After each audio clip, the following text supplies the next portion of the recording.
Ladies and gentlemen, welcome back to the Xpansion Pack Podcast, where we download this week's gaming news. And you guys already know, we bring it straight to you. I'm your host, Denzel, aka Black Ice, on our 93rd episode, guys. 93rd episode. Joined by my guys every week on Apple Podcasts, on YouTube, on Spotify. Starting off with my guy to the right here, Mr. Goopmaster Flex. How you doing, bro? You already know.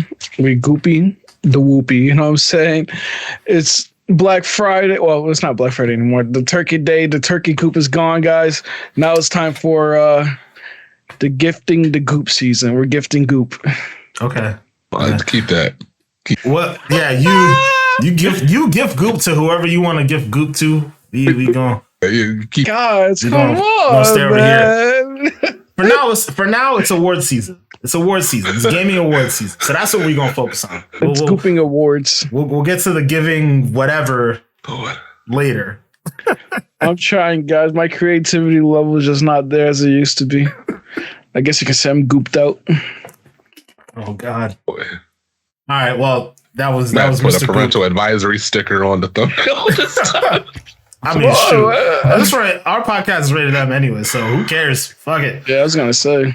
Shit. But you know, we got my man down low here, Mr. 525 himself. May 25th, ladies and gentlemen. How you doing, bro? I'm good, man. I'll be a lot better tonight after I can finally fucking shave. Whole November thing of sleepiness. No shave November. Yeah. Bro, I haven't shaved since like 2020. Bruv. What? Shaved. Your shit don't be growing then. Goddamn. Yeah, I was about to say. I know my yes. I mean, I might want to get one of them rollers or something. No, actually, no. That's different. That's for a different podcast, ladies and gentlemen. I think it's actually. Was it 2020? No, I think it's 2021 more like 2021 like April. But hey man, I have fun with this. I don't need no like. You remember that Isaiah goatee he had? That shit was like going long. Damn, why you gotta call my guy out in the pod like that? There's nothing wrong with it. I'm just saying it's just not my style. Okay. Little Kratos. Okay. Oh yeah, Isaiah had the old school Kratos, yo. We don't. No, we gotta have Isaiah do a old school Kratos cosplay. Just go bald, and paint his body white and red. Isaiah, you can't stand for this, bro. Better. He yelled a lot back. I think Isaiah will take it as a compliment. I think being called Kratos would be a nice compliment. Okay, I guess. I suppose. I'll say this much though, real quick. I don't know if I'm envious of you or not, because I feel like if I didn't shave for an entire year, like I would be looking crazy. Yeah. Crazy. Yeah. I mean, I look crazy, but if I etched it up nice, I'll be nice, I guess. I mean, this was clean 2 weeks ago, and it's like all over the place after 2 weeks. Like, yeah. Man. I'm glad I don't go here that long, you know what I'm saying? Yeah, nah, we can't be having that. But all right, we're getting back on topic, you guys. We're way off the rails already. You know, this is really going to be an episode primarily about the Game Awards. You know, we got it coming up next week. You know, as we talked about, and as we've done actually the last few years now since we've had the podcast running, we will be live streaming the Game Awards. So make sure to come check that out on December 6th. And I believe it's going to be starting at 6:30. I believe it was a pre-show. Wait, hold on. Is it 6th or 8th? Let me verify this. I feel like they always start the pre-show. Yeah, I think 6:30 sounds right. Let me go. I think it's 6:30, and it's this. So December 8th. It's always on a Thursday. Like we say this all the time. Everything happens on a Thursday. So, and 6:30 is the pre-show. So we'll be here. We'll be live streaming this. So make sure to come check this out. Come hang out with us. We're gonna be talking about all the things, all the things, the Game Awards. I'm definitely looking forward to a lot of the announcements, but we'll get into some of that stuff a little bit later. But you know how we do here. We started off with the buffer. So Chris, please take it away. Going on, y'all. This week's buffer was supplied by a little birdie out there. Thank you, said birdie. It was a very, very good one, though. Very thought-provoking. So basically, we realized that there are a lot of games right now getting great reviews. that we do not give a fuck about. And we wondered, maybe it's because like the genre of the game, maybe it's an actual good game, but maybe the genre just turns us off. And it led us to the Birdie's Buffer. What game do you think suffers because of the genre that it's in? Know what I'm saying? There's a lot of genres out there. A lot of games that could kind of be fire as hell. And which ones do y'all think could be better if they were in a different genre? My answer for this, I got several, man. I could go in so many different directions with this one. But I kind of have to harp back something that we touched on a while back ago, actually.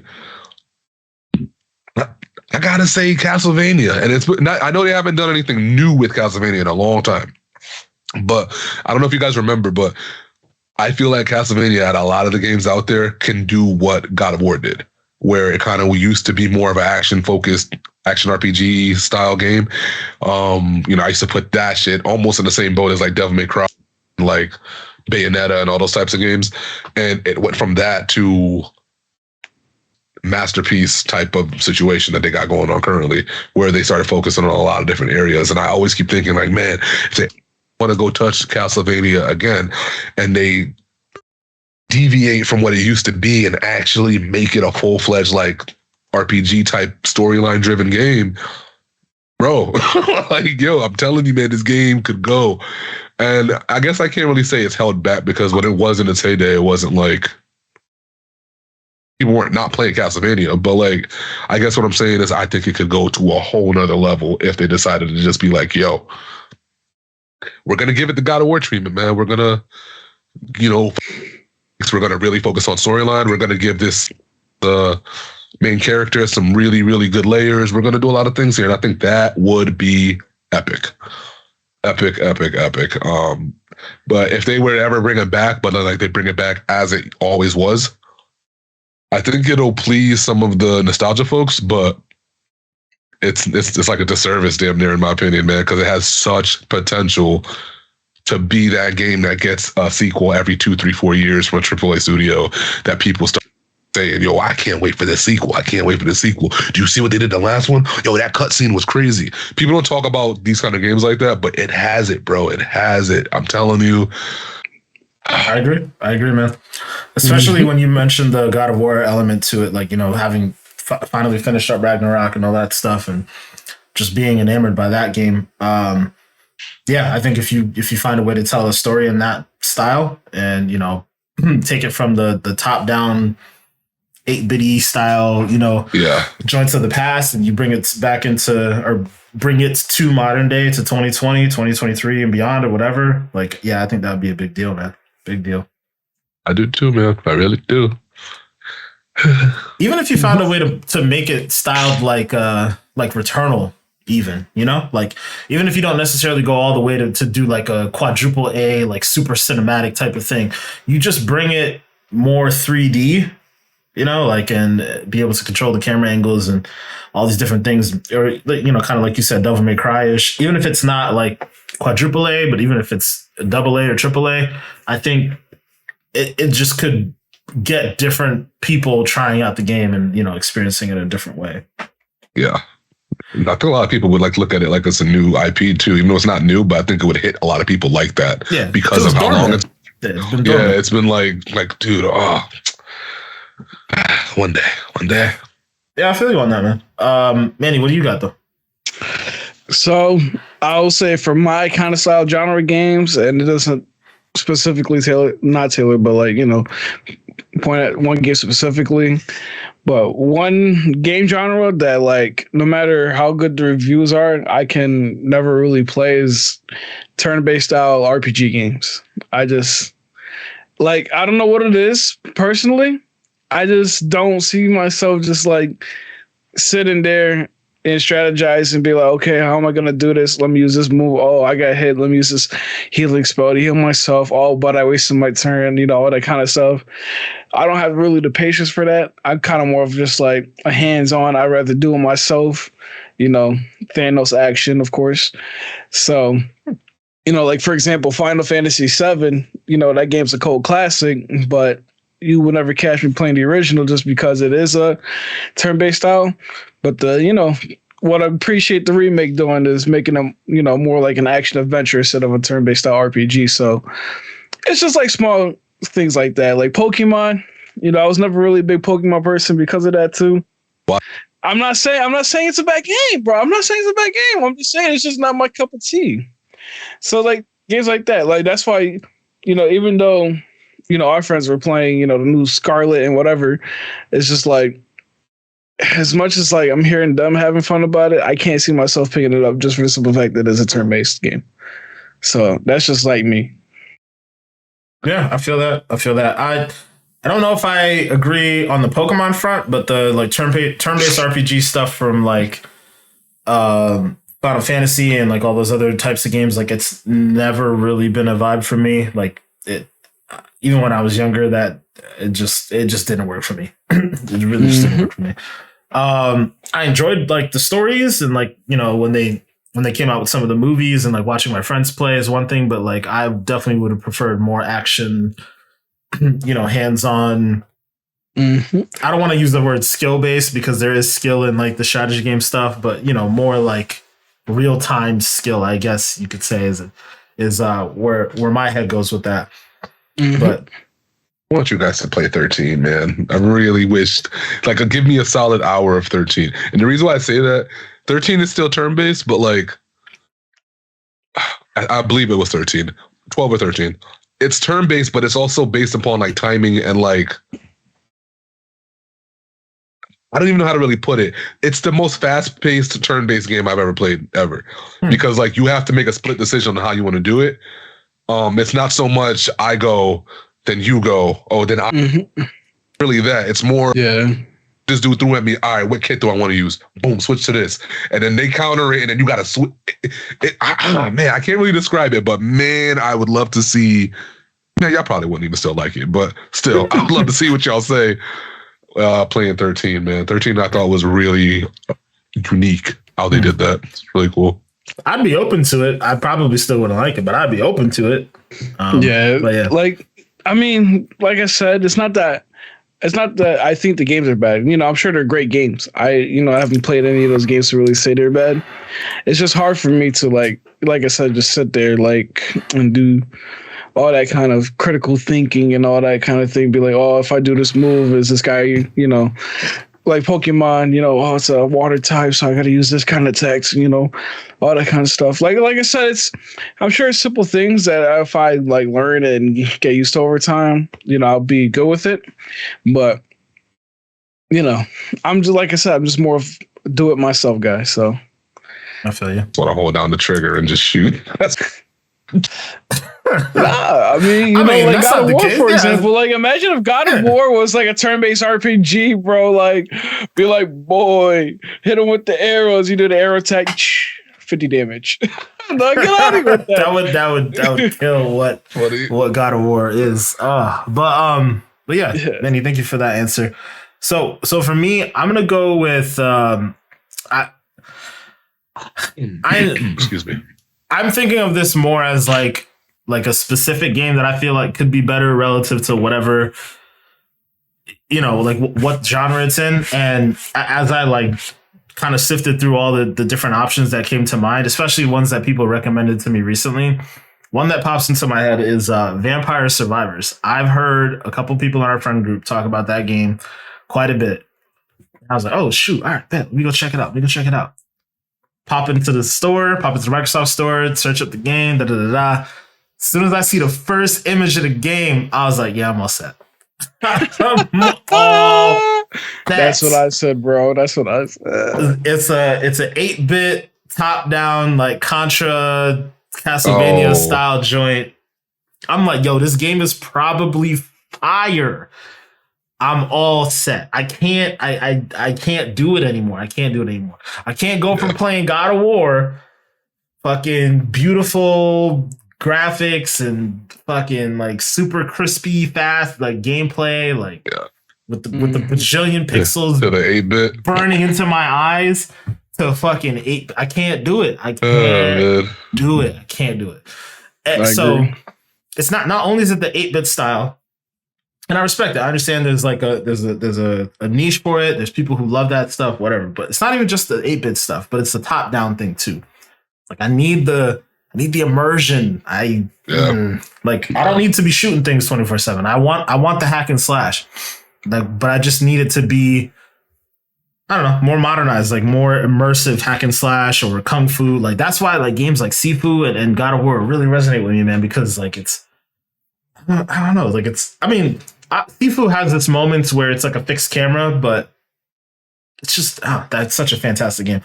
I'm like disappointed thinking about it because like I feel like it's not going to get any awards next week, and I feel like it really deserves some, like really deserves some because it's such a good sad game, man. Because it's only nominated for one category, and that's fighting game.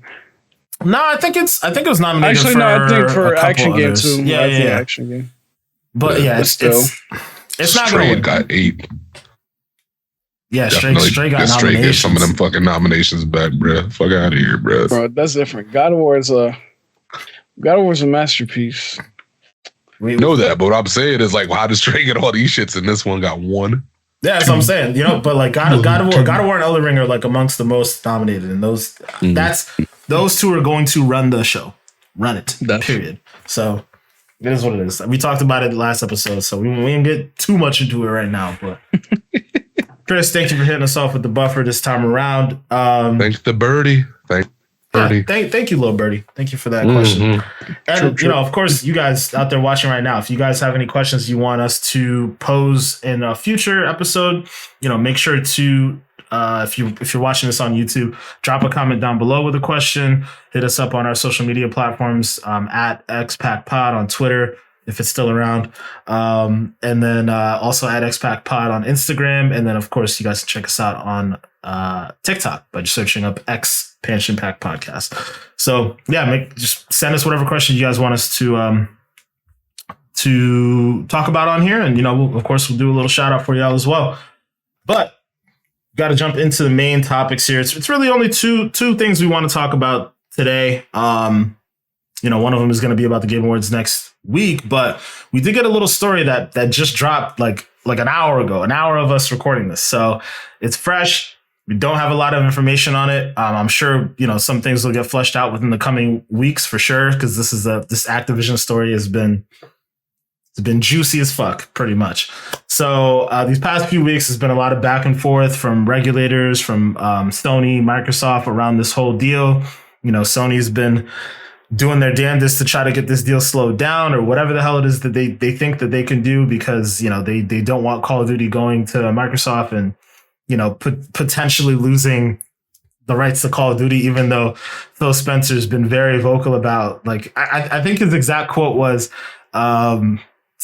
that we'll continue to ship Call of Duty on PlayStation for as long as there is a PlayStation, which I found like some of the comments about that were funny, because it was like, oh, is that a threat? Like, but like, nah, man, it seems like he's being very sincere and genuine. He's like, yo, like, we have no intention of taking this off the platform. And it's like, anytime, like, he could say it till he's pink in the face, but people don't want to hear it. Obviously, Sony wasn't satisfied with it.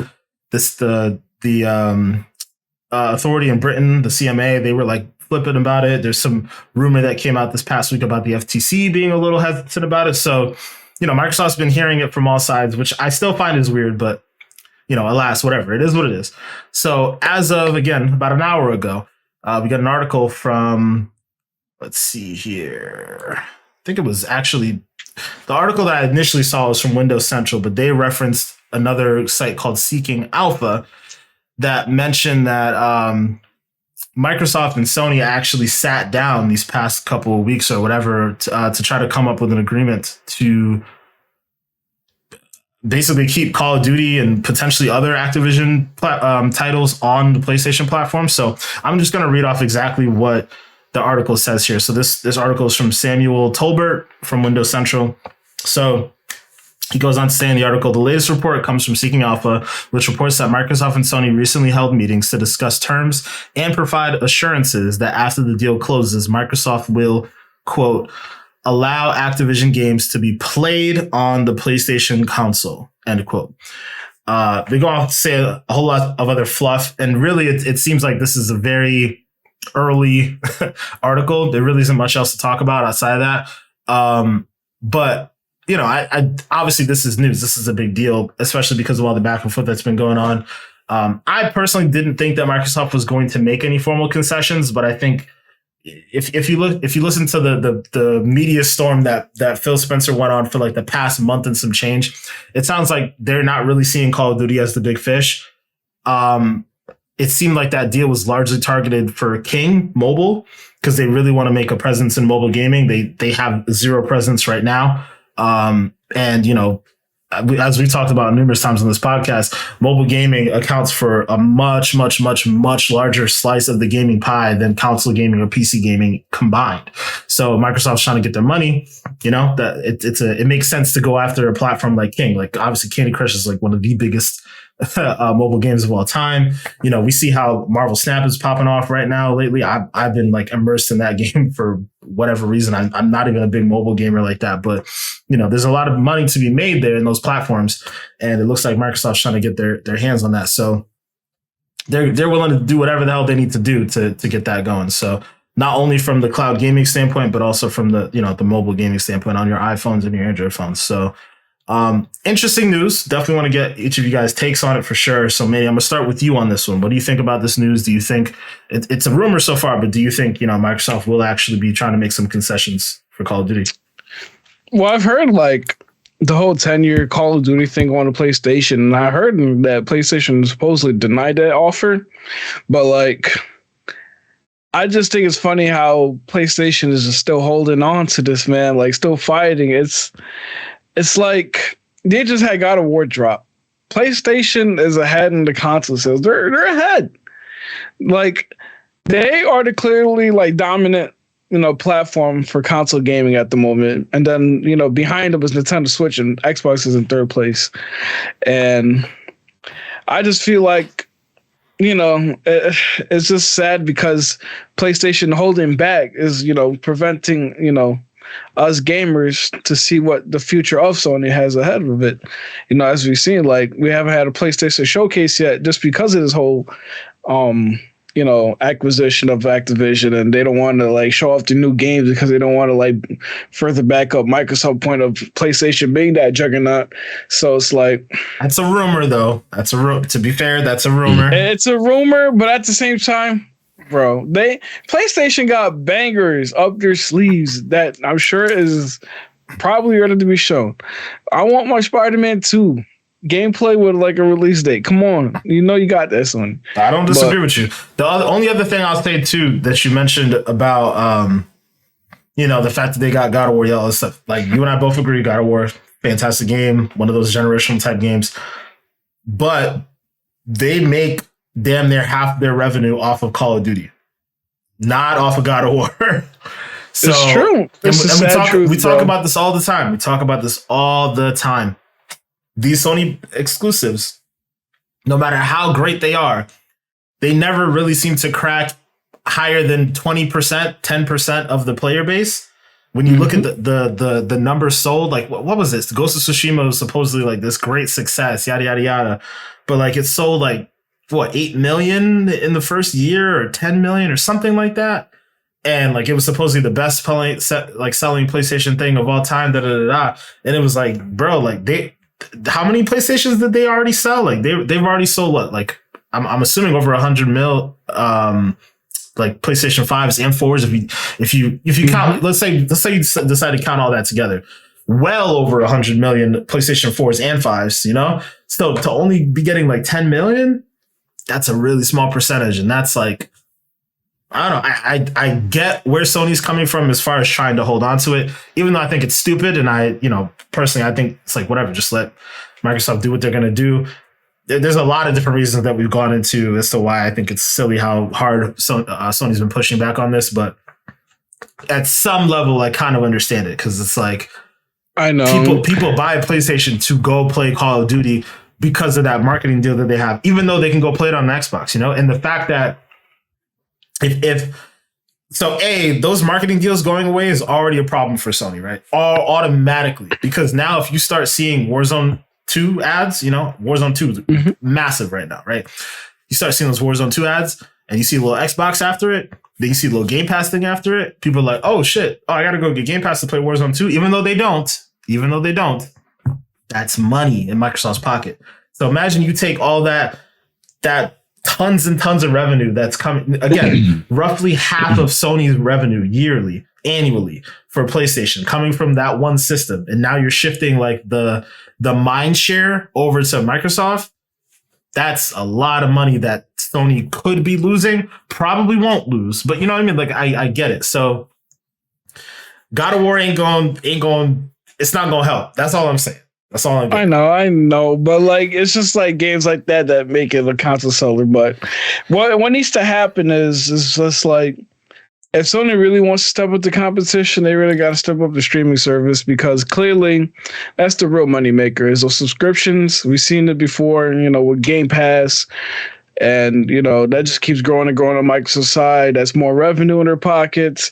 And we've seen Sony try with their whole PlayStation Essential and Premium and all that kind of things. But the problem is they're just not taking any risk. And that's what's holding them back.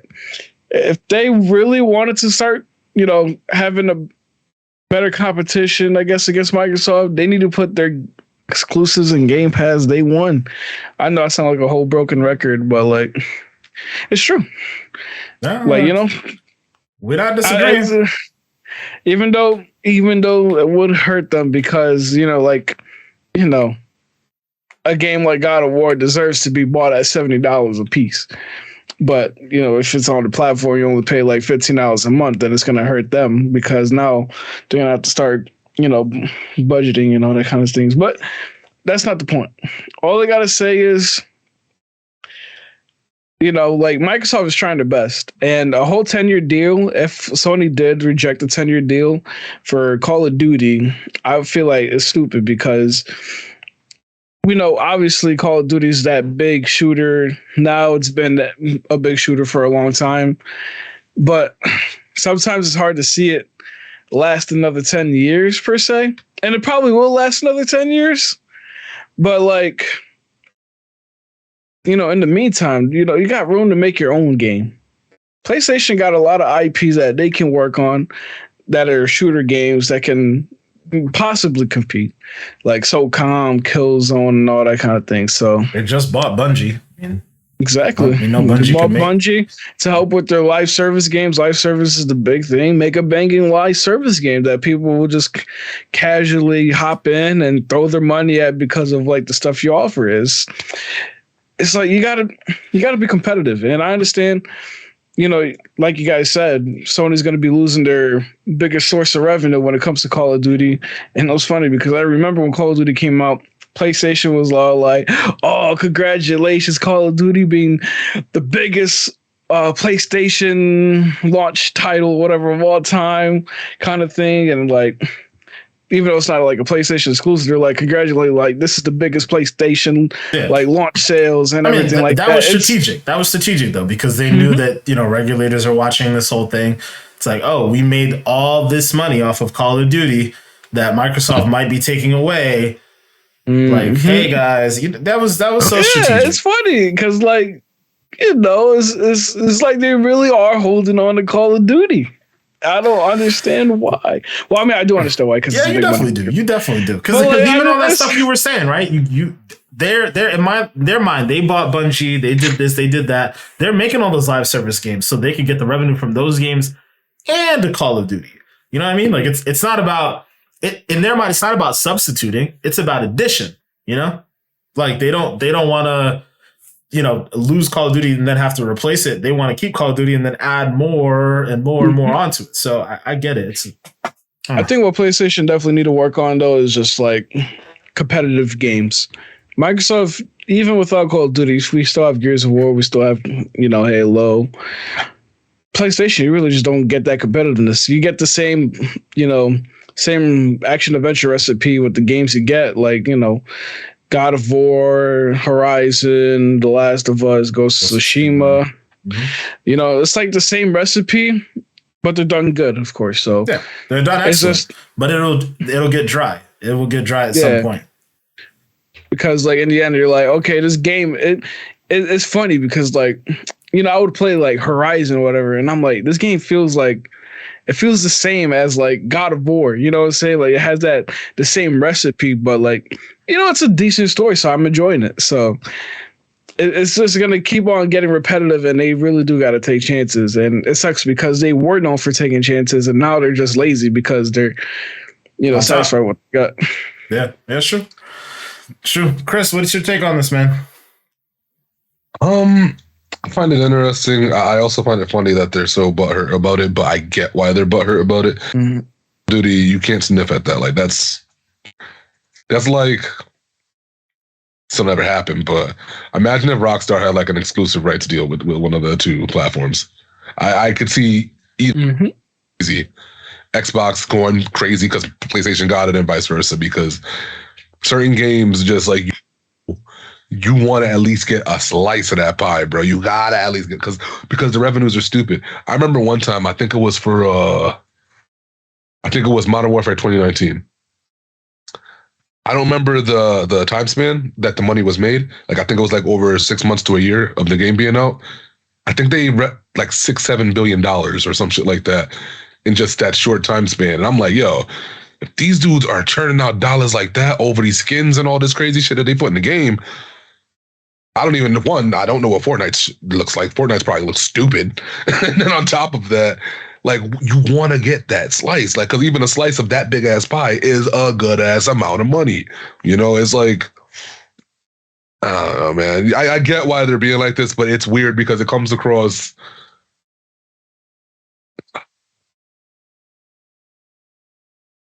They have to do it. They have to do it. But in this process, they kind of come off looking kind of bitchy. That's all I can say. They look kind of, you know, like, please, you know, you can't do that. Like, dude, like, bruh, we get it. You got to be desperate for this, but you could at least act like you got some nuts, bro. Like, you can't. Mm-hmm. And all this extra mess and trying to stir pots and stuff. Like, I don't think all that's necessary. But I get why they're doing it. Now, a little bit earlier, I think it's kind of interesting how Microsoft goes about wording some of their stuff, because I truly believe that whatever contract or whatever that they make up, Microsoft is not going to pigeonhole themselves to kind of like put themselves in a bad spot. They, I think, are going to write that shit in a way to where if some unforeseeable event occurs, they are going to make sure they still have the upper hand in this. Like, this ain't going to be no, now we're on equal playing field with this game. No, you're very much going to know this is our shit, and we's allowing y'all to do this. That's it. And I just think, you know, you got to set yourself up to be able to still pull that rug if you need to. And I think that's what Microsoft is doing right now. I think they're moving pretty smartly with a lot of this. But yeah, it's expected. It's Call of Duty. You can't go out not trying to, you know, have Call of Duty on your shit. You gotta make sure that you secure that, because I would love to see what that looks like. A generation of a PlayStation that didn't have any Call of Duty on it. That's a crazy world for them. That is, them numbers probably look crazy, bro. Like, damn. Because what'd you say earlier? 50%? I mean, they say damn near half their revenue annually. That's a lot, bro. That's crazy. Wow. Yeah, I mean, it's not exactly half. I think I would say probably close to like 40% or something like that. But that's still a lot. Yeah, that's crazy. Right? Like yeah, if it went missing, they gonna notice. You know what I mean? Ooh. But personally, I don't want to see Call of Duty gone from the PlayStation platform. I want the exclusivity deal to be gone. That shit is dumb. Yeah. And then the random, like what was it that happened at the launch of this latest Call of Duty where like crossplay was working on one platform but not on the other, or something along those lines. I didn't even know about that. Like, that stuff just gotta go, man. There needs to be like parity across the board. Like, I just feel like that shit's dumb. And then I want Microsoft's like money, you know, and power and innovation and all those different types of things behind Call of Duty to help fix all the stupid problems that we've seen. And then, you know, by extension of that, I want them to allow Raven and Sledgehammer and all those other random studios to, you know, have people go work on other games, like go improve Halo, like go fix Halo. You know what I mean? Like, you know, Microsoft is now sitting or will be sitting on even if they don't get this Activision deal done, they're sitting on so many franchises. Yeah. And it's like, if you can allow, you know, these companies to go, like we wouldn't even have to worry about the Crystal Dynamic partnership with, for Perfect Dark or anything like that, right? You have a whole team that knows how to make shooters, right? Like, go grab them. You know what I mean? Like, there's just so many ripple effects that can positively impact not only Xbox, not only the teams that work at Activision, but gaming as a whole. And I don't know, I love to see that stuff come about. Like, you know, the other side of that coin, I know we like, at least sometimes, you know, get caught up in some of the funny, like, oh, like console war type of things. But even like if Sony was to go out and buy some of these like IPs that are sitting dormant and actually do some things with them, right? Like, let's say they went and bought Castlevania and made that God of War style Castlevania game that we want. That's the whole industry is better for that. Yeah. Than for it to just sit there laying dormant and nobody do jack shit about it, you know? And at some point, it's going to get to a level where Sony's going to go buy a lot of these IPs and they're going to get to the point where they're like, we have to put this stuff on Xbox now, you know? Like they're going to find themselves in a very similar situation to what Microsoft is in. And again, the whole industry will end up being better for it. So I don't know. I just feel like this is one of those moments where like when you look at it from so many different angles, I get why people are really like anti-capitalism about this whole thing. And like, they don't want the consolidation of IPs to go to big conglomerates and so on and so forth. I get it all. I totally understand it. But this is one of those situations where when you look at it from every single angle, it's better for everybody involved if Microsoft can just get their hands on this. And maybe not Sony and their aspirations or whatever, but in the long term, PlayStation gamers can benefit from having, Microsoft innovation and power and all that stuff behind Call of Duty to make sure that it doesn't go anywhere, it doesn't get stagnant, so on and so forth. Like the best thing that they're going to do off the bat is make it not go annual anymore. So you won't have to get some of the shitty forks of it, like the what was that last one that came? Oh, World War II or whatever the hell it was. Vanguard. Yeah. Like we don't need that. We don't need that. You know, like make it pure, make it good, make it the stuff that we all want, not the extra little forks of like a $60 World War II, you know, revisit. Like I don't want that shit. I'm done with that. So yeah. Again, as always, we'll see what comes of the Activision deal because, you know, we're definitely going to be talking to it into next year at this point. But I want to dive into really the main thing we wanted to talk about today, which was the Game Awards. And, we talked about who we thought would win certain awards and whatnot. We kind of dove into all that stuff last episode. But now, honestly, this is the big part of why I like to watch the show is the game announcements, right? Like Jeff Keighley does an amazing job of getting those game reveals down pat. We get new trailers for certain games. We get brand new reveals altogether. Some crazy surprises for games that already existed. I feel like it was 2 or 3 years ago we got like the crazy 50 versus 50 Fortnite battle thing that came out, and that was so much fun. Like it dropped literally like the top like at the same time that they put it onto the Game Awards. So like they were like, oh, like now as we're still rolling the Game Awards, like load up your Xbox or PlayStation and play this thing. And it was like, this is dope. Last year, what did we get? The Matrix thing that ended the show. That was fire. Like I want to talk about those moments and what you guys think we might be seeing from this year's show. So there's no format to this. We're just going to go off script. So Chris, I guess I'll just start with you, man. Is there any particular like thing you expect to see there? Some big reveal?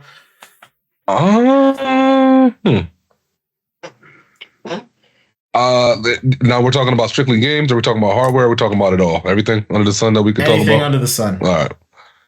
I don't know if we'll get it, but I would really, Nintendo, you'd be letting me down. See them make an announcement of some sort for like upgrade to the damn Switch finally, man. Man. Like I've been playing my Switch because obviously Pokemon has come out. And I got Breath of the Wild again finally because that shit was on sale. We all know Nintendo don't like giving sale. Facts. But GameStop actually had that shit for good. And I'm playing this shit and I'm like, this is dope. I love it. And the concept of the Switch on paper is amazing. It really, probably one of the most innovative pieces of gaming hardware I think we have. It's just not good hardware. You know what I'm saying? It's like, man, it kills me how that shit is. I look at it and I play it and I'm like, this should be so much better. The battery dies so quickly on. I was looking at the kickstand on the back and I'm like, fam, when they made this, right, why did they think this was the kickstand? Like, I know the OLED one has the upgraded version that's I'm like, this flimsy ass bullshit that y'all put on the back never worked, ever. And that was one of the main selling points in the first Switch. The dude taking it, put it on the table, he pulled off the controllers, he handed one to the homie, and they were sitting there doing their thing. That's never worked flawlessly for me. Ever. I need you guys to, I'm not saying you got to come out with Unreal Engine 5 machines. I'm not saying that, but please make it at least on par with a mid-level cell phone. Please. Please. Yeah. Like, I'm begging. I am begging. At this point, games on the Switch that I think I would want to try if I liked how they looked more aesthetically, or if I felt like they were able to put more into the games in certain ways. And it's just like, nah. They're literally, at least in terms of, they're pigeonholing themselves with keeping with this hardware. You know what I'm saying? 1,000%. I don't get it. I don't get it. You know, it's just, it's strange to me. So that's one thing I really, really, really, really am hoping to see. And then the other thing I wanted to also touch on really quickly was I need one of these exclusive Xbox games that we've been flirting with for like 2 years now to show me something like legit. Like legit. Give me no damn teaser. I don't want no Fable teaser. Redfall. Give me at least a solid 5 minutes presentation, gameplay, whatever you want to call it, of one of these games. It has to either be Fable, it has to either be Hellblade, like, or at least tell us what's good with Hellblade. Why the fuck the shit just came and went, and motherfuckers didn't give us no new date? Like, yo, I don't like that, man. That pisses me off. You know how excited I was for that game, and then y'all didn't even like. All right. I think all I would say is with Hellblade, I think you did that to yourself, because they never said nothing about no date. They didn't even say a year. I feel like nothing. Applications, yo. They said nothing. Fucked up, man. Fucked up. But and Starfield though. Yeah. Stop playing with me. Personally, I actually don't want to see Starfield at this show. Like, it's so close to coming out. Like, don't. Y'all already gave me what y'all needed to give me. If y'all want to do like little like Vidocs leading up to the game coming out eventually, whatever. I don't need to see anything more. Like, Microsoft use that time slot for like Hellblade or something else, Fable, Perfect Dark, something else, anything else. Fucking Avowed. That would be that's exactly. I forgot about Avowed. Just brought. I forgot. Avowed is exactly what I need to see. That's bad. Yeah. Wow. But that's the other thing, man. They're sitting on, like I mentioned it before, they're sitting on, not only are they sitting on all these dormant IPs, but they're sitting on like these games that actually need to get released at this point. So I don't know. There's a rumor that, man, you mentioned it, like Sony, hasn't shown anything new because of this pending case. There's a rumor that Microsoft's doing the same thing. They may not even show up to the Game Awards because they don't want to, tip their hand and, have regulators say, hey, well, you got this, and this. Why do you need Activision? So there's a lot of things swirling around. There's a lot of tradecraft, I guess, for lack of a better term, like a lot of like sneakiness and trying to maneuver their way around certain things. So we'll see if any of that's actually true. But I do want to break down the stuff that you mentioned. So the Switch in particular, I've been saying this since day one, man. The very first time I saw the original Switch, I was blown away. But I always felt like it was very much a V1 product. And I thought 2 years from then, there'd be another one. We all did, man. Nothing. We all did. Nothing. And the one thing that I was always so damn certain of, and I know I've said it on the podcast here, I said it well before the podcast dropped, before we even had a podcast. Why do they not have a docking station to upgrade the power level of the Switch? just throw it in a graphics card in a docking station. You've already got USB-C on there, so USB-C can handle the power to to basically route that data very quickly. And you could just keep the CPU on the Switch to run whatever games. And then like if you want to upgrade the shit to 4K and like have it all run like Unreal 5 and all that other stuff, then you get the $300 docking station or whatever. Like if you put it all together, it's probably going to be an extra $200 more than a PlayStation 5 or an Xbox Series X. But at least you have the option. And that's really all like I want at the end of the day, you know? And yeah, I don't know. I just don't understand that shit because personally, I could if they kept the Switch at the level that it's at right now, I would be comfortable with playing it on a mobile standpoint. And then when I'm at home and I want to play more powerful stuff, I'll just throw it in the dock. But at this point, technology is like, rapidly increased since then. My phone could run a lot of the games that are on the original Switch. So what the fuck, Go ahead and grab one of those newer graphics cards, those newer chipsets, whatever. Throw it in a case thing. Get the better kickstand. Get the upgraded Joy-Cons that aren't having the random issues that we all know about. Made up drifting, bro. Yeah, and basically when Tears of the Kingdom come out, Zelda Tears of the Kingdom, when that comes out, you throw it like have those two come out in tandem and recreate the magic that happened with the first Switch. Yeah. Boom. And that, I really feel like that's something that Nintendo's got to be thinking about because they were so masterful with how they handled the first Switch dropping. Yeah. So I don't know. I mean, maybe we won't see it at the Game Awards. Maybe it'll be a random drop on a random February afternoon or something like that because that's how Nintendo likes to get down. But I would fucking love to see that. Absolutely love to see that. That'd be my. I'm gonna tell you that right now. That's about every other game, whatever, because it's something that at this point I don't even expect, but I just really want. You know, is this man? Console reveals are always a showstopper. Like, remember when they unveiled the Series X at that shit? We were like, yo, what? What is like? Yeah, that's a nice fridge. It's always like a talking point. It's always a showstopper. People, like the way Microsoft did it was crazy, bro. It was like Phil came out, boom, whatever. This thing's coming, and it's like boom, like we get all this stuff, and then Series X, and we finally get the first glimpse of the console, and then boom, Hellblade 2, and everybody's like, holy shit, what is that? Like that hype level is real. So. Yeah, I don't know if Nintendo came out and did the same thing, found their own version of that. Yeah, that's a showstopper. That's all we're going to be talking about for the next year or until it comes out. So I don't know. Nintendo's man, please pull something off at least. Something big, something that we may not see coming. But yeah. All right, Manny, you're up, man. What do you want to see? What are you expecting? A couple things, of course, from that one leak. What I'm excited about now is Jedi Survivor, just because I actually finished Fallen Order this past weekend. Hey, finally after 2 years, bro. I played that junk, and like 2 years later, I'm like, you know what? I might as well play it.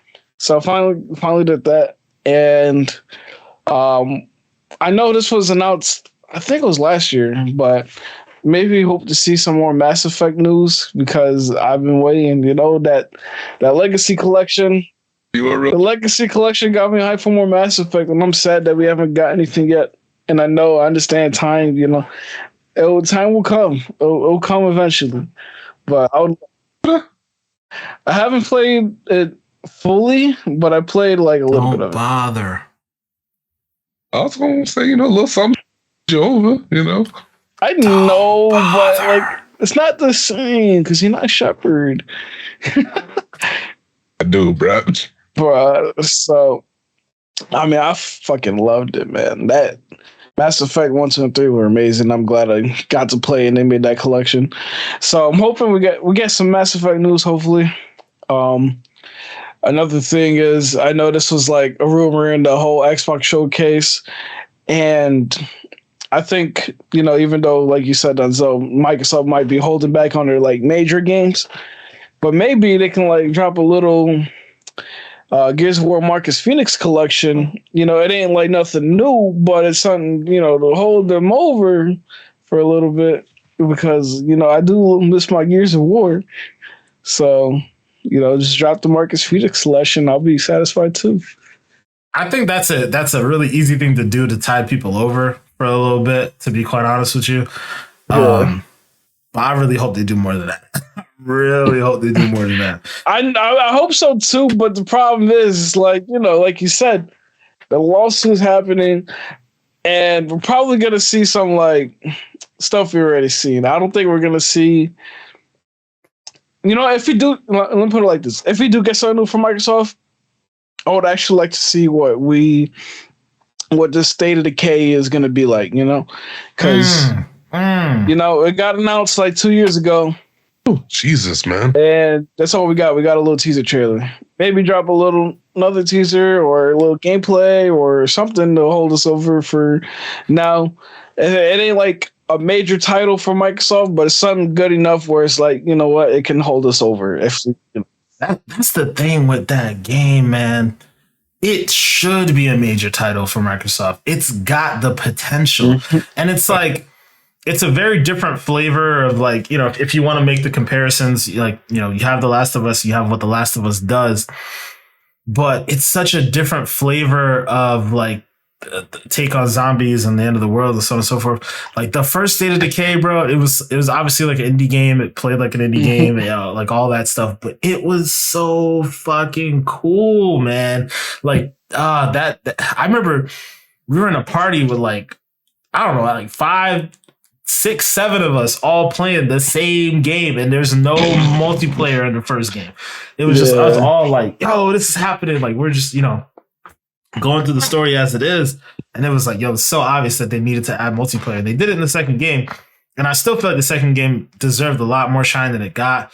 And I wish, like, I kind of want to go back and play it myself. But the third one needs to be something different, bro. Like, they need to come hard with this one. And I want them to take as much time as they need to on this, because I don't want the same like style. Like, I don't want it to be like quirky, like comic booky style. Like, I want it to be like, yo, visceral, this bro. is visceral. Yeah. This is like raw. Like, I need that like Walking Dead vibe from it, So, yeah, State of Decay. I definitely agree though, because that like cartoon style gameplay, I don't know, it was just so cheesy, and I didn't really like enjoy it that much. I don't know. I want realism when it comes to like a zombie horror game like that, I mean, they had realism, but I get from like the aesthetic standpoint. I definitely the aesthetic. It kind of. Now, you know what I want to see actually. You know what? State of Decay is nice and all, but give me a Sunset Overdrive 2. Been asking for this for a while now, yo. So, bro, Sunset Overdrive was so freaking good, bro. And I'm sad because Insomniac made it, bro. And I don't think they're gonna ever touch that title again, just because it's like. So, man. I don't think so. And it's not going to be the same as Insomniac don't make it, because it's Insomniac games. And like, it's funny because like I play Spider-Man. I'm like, this is from Sunset Overdrive. Like the wall running, the fucking everything. And I'm like, damn, man, Sunset Overdrive really walked so that Spider-Man could run. It's sad, man. It's crazy. It's crazy. Damn. So I have like a tiered list of things I'm thinking about here, right? I got like my locks, like the locks that like we're definitely gonna see at the show. Jedi Survivor's a lock. It was a lock for me anyways, even before like I guess they like pseudo confirmed it. I just believe that was something we're gonna see. Elden Ring DLC, another lock for me. This one I'm teetering on, like I'm not entirely sure if it's gonna be there, but I'm pretty confident. And that's gotta be that goddamn Kojima game, whatever the hell it's supposed to be. Whatever it is. I don't even know. And at this point, the rumors are swirling that there's like Death Stranding 2 versus like whatever this cloud game is that he's working on with Microsoft I don't care which one it is. I just think something from Kojima is going to happen. And I've been saying this every time Jeff has a show, and I'm going to keep saying it because a broken clock is right twice a day. So at some point, I'm going to get this shit right. But I'm trying to see Kojima there. And then after that, EA does tend to make a pretty formal presence at these events, so I could see either Dragon Age, Mass Effect. But what I'm really thinking will happen is this rumored Iron Man, not rumored, sorry. We've got confirmation on it. The Iron Man game from Motive Studios. I think we're going to see something from it. Even if it's just like a little snippet of gameplay or whatever, like a teaser trailer, we're going to get something from it. And I think we'll get that game either next year or 2024. But yeah, that's my predictions at least. I don't know, man. There's so many other things that could happen too, like little random ones, like pipe dreams of mine for sure have to be some confirmation that this fucking Activision deal is like over and done with. Like, hey, we got past the regulators and we're done. Like that would be fucking dope. And then it's that'd be crazy. Boom, this is gonna be our Game Pass. Boom, we're gonna do this. Boom, we're gonna do that. Like that would be fucking sick. But that's obviously not gonna happen. I also don't think we're gonna get any more like acquisition news. I don't think this is the type of show for that type of stuff. But yeah, I'm hoping we get all the like 40 plus fucking game announcements, and in that the majority of them aren't like cheesy, dumb games that you and I don't care about, or we don't care about. But I don't know. It's always a fun time with Game Awards, that's for sure. Yeah, man. Get some awkward performances and all types of random stuff. No, I forgot about the performances. Who knows? It just always pops up randomly and has the most weirdest shit. Like I love them for that. I don't necessarily care for the games too much, but I'm here for their presentations and stuff. I'm sure they'll do something. There's always weird skits that happen too, even if it's not necessarily Devolver. There's always some weird skit that happens because people in the gaming industry are weird. I don't know. It's it's gonna be interesting at the very least. Serious Sam 5. Oh god. Oh yeah, baby. 6? Wasn't 5 already a thing? I thought 4. Yo, they just keep making new. I don't know. Serious Sam Forever. There we go. There you go. Boom. A budget is stupid. Serious. Infinite Sam. You might as well just do it now. Fuck it. Just keep putting out a new game in that collection and just call it Infinite Sam or some shit like that. Yo, I'm still trying to figure out who buys that shit. Yo, people who watch. If you play Serious Sam on like a consistent level, please leave a comment. Like I need to know who plays this game. Has anybody in you guys' circles ever brought this game up and say they play it? You're the only person I've ever heard even talk about the game, bro. And out of everybody I knew that actually played Serious Sam, he actually thought it was funny though, so I get why he played it. He didn't take it serious, but ever met in my life has played this game, and it has got 4 games. Yet Anthem couldn't even fix its first game. Trying to understand, y'all. That's different, man, because EA sucks sometimes. All right, guys, that's the cue for us to wrap things up when we start talking about Anthem again. So it's Anthem been 2 announcement at the Game Awards. Oh no. Anthem 2, baby, that's gonna be his announcement. Look, I'm gonna just say this real quick. Anthem crawled so that Iron Man could fly, right? That's what that's about. You're right. With that, if they show us an Iron Man trailer and they show us the flight mechanic from Anthem in it, I'm happy. I'm telling you, that's it. That's what's gonna happen. I'm telling you. I'm telling you. So yeah, guys, that's a good place to leave it for now.